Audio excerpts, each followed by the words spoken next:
ಅಪರೂಪದ ಗುಹಾ ಸಮಾಧಿ ದಕ್ಷಿಣ ಕನ್ನಡ ಜಿಲ್ಲೆಯ ಕಡಬ ತಾಲೂಕಿನ ರಾಮಕುಂಜ ಗ್ರಾಮದ ಆತೂರು ಕುಂಡಾಜೆಯ ಸರ್ಕಾರಿ ಗೇರು ಬೀಜದ ತೋಟದಲ್ಲಿ ಕಂಡುಬಂದಿದೆ.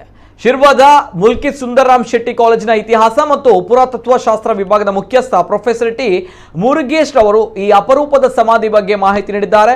ಗುಹಾ ಸಮಾಧಿಗಳು ಬೃಹತ್ ಶಿಲಾಯುಗ ಕಾಲದಲ್ಲಿ ರಚಿಸಲಾದ ಸಮಾಧಿಗಳಾಗಿದ್ದು, ಸಮಾಧಿಯ ಮಧ್ಯಭಾಗದಲ್ಲಿ ಸುಮಾರು 2 ರಿಂದ 3 ಅಡಿ ವ್ಯಾಸದ ರಂಧ್ರವನ್ನ ಸುಮಾರು 1 ಮೀಟರ್ ಆಳದವರೆಗೆ ಸಿಲಿಂಡರ್ ಆಕಾರದಲ್ಲಿ ಕೆಂಪು ಮುರಕಲ್ಲಿನ ಭೂಪಾತಾಳದಲ್ಲಿ ಕೊರೆಯಲಾಗಿದೆ.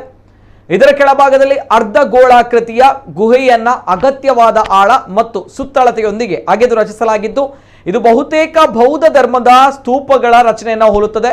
ಕರ್ನಾಟಕದ ಕರಾವಳಿಯಲ್ಲಿ ಇಂತಹ ರಚನೆಗಳು ಸಾಮಾನ್ಯವಾಗಿ ಕಂಡುಬರುತ್ತದೆ.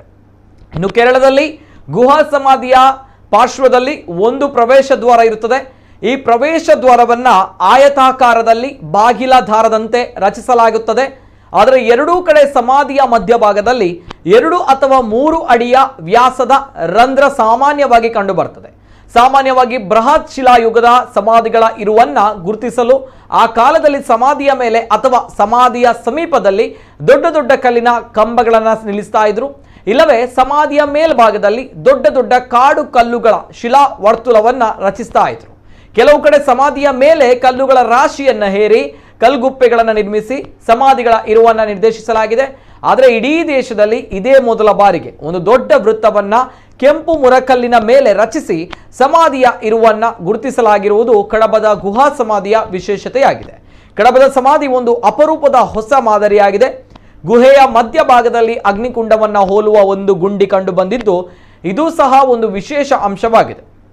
ಇನ್ನು ಸಮಾಧಿಯನ್ನ ಪೂರ್ವ ದಿಕ್ಕಿಗೆ ಅಭಿಮುಖವಾಗಿ ರಚಿಸಲಾಗಿದೆ. ಗುಹೆಯ ಒಳಭಾಗದಲ್ಲಿ ಅತ್ಯಲ್ಪ ಪ್ರಮಾಣದ ಕೆಂಪು, ಕಪ್ಪು ಮತ್ತು ಕೆಂಪು ಬಣ್ಣದ ಮಡಕೆಯ ಚಿಕ್ಕ ಚಿಕ್ಕ ಚೂರುಗಳು ಕಂಡು ಬಂದಿದೆ. ಬಹುಶಃ ಸಮಾಧಿಯ ಅವಶೇಷಗಳನ್ನ ನಿಧಿಗಳ್ಳರು ದೋಚಿರುವಂತೆ ಕಂಡು ಬರ್ತದೆ ಎಂದು ಮಾಹಿತಿ ನೀಡಿದ್ದಾರೆ.